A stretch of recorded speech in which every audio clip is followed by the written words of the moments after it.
Han Solo, left, and Chewbacca share a quiet moment. Lucasfilm Limited.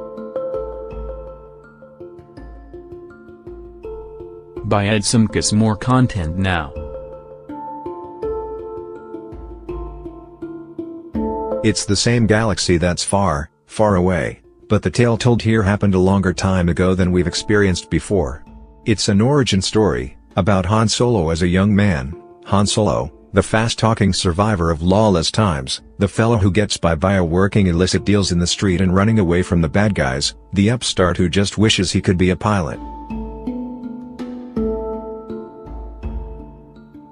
It's also about how Han, Alden Ehrenreich, got his last name, first met up with Chewbacca, Juna Swotamo, and Lando Calrissian, Donald Glover, and how, though even casual Star Wars fans will already know this, he became the owner of the Millennium Falcon.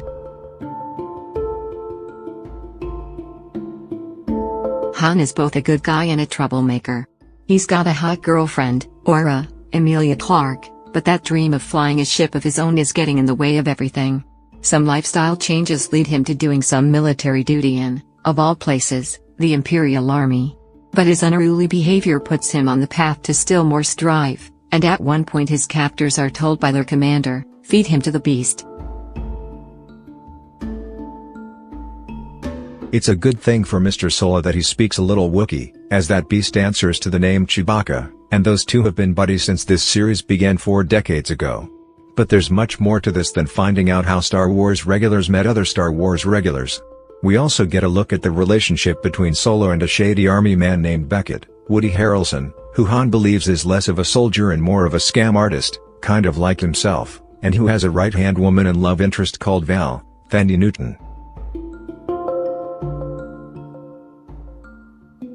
Here's a one-sentence spoiler that's actually okay to read. Solo is right about Beckett, who works for the nasty and vicious Dryden Voe, Paul Bettany, who, as is the case with so many villains, also works for someone.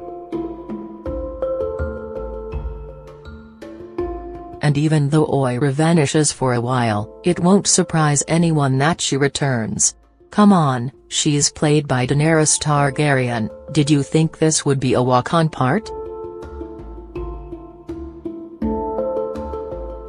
What we get here is big, fast action accompanied by a loud, symphonic soundtrack, by John Powell, who contributes some original music and adapts some of John Williams' familiar work.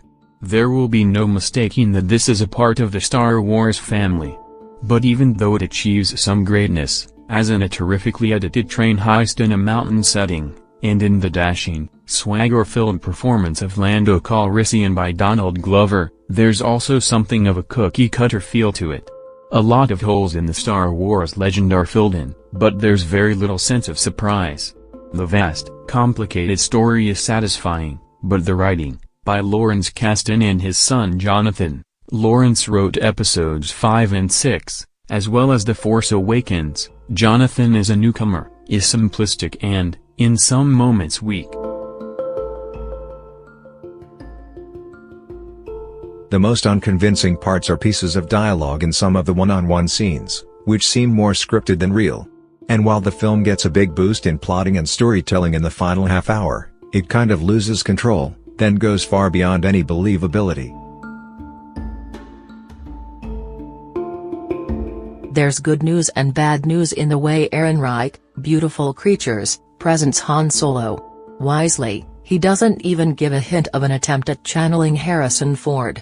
But though his Solo is good-humored, likable, and easy with a smile, he's a little too deliberate in his line delivery. Translated, you can see him acting. But, you know, it's a Star Wars movie. Star Wars movies are always going to make money. This one just might not have as many repeat viewers as usual. Written by Jonathan Kasdan and Lawrence Kasdan, directed by Ron Howard.